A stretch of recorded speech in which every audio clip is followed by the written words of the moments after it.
Menerima wawasan pertanian ramah lingkungan dalam kegiatan penyuluhan pertanian ramah lingkungan oleh Balai Penelitian Lingkungan Pertanian, Program TMMD ke-111 Kodim 0718 Pati, warga Desa Sidomukti berharap hasil tanam semakin meningkat.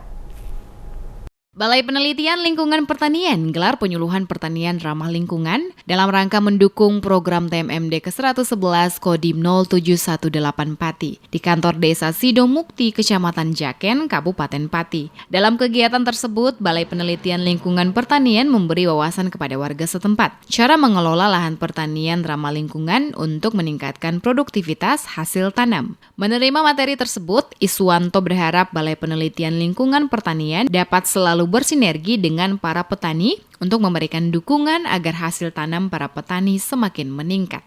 Kegiatan sosialisasi penyuluhan masalah pertanian dengan tema pertanian ramah lingkungan. Ya, mudah-mudahan dari warga Desa Sidomukti bisa bersinergi dengan bagian lembaga atau badan Balintan untuk bekerjasama masalah di bidang pertanian. Yang pada intinya ada sinergi dari warga desa dengan pihak Balintan.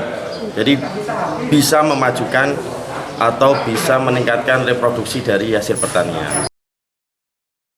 Iswanto mengaku senang mendapat wawasan baru dalam mengelola lahan pertanian yang ramah lingkungan dari kegiatan yang diselenggarakan dalam program TMMD ke-111 Kodim 0718 Pati.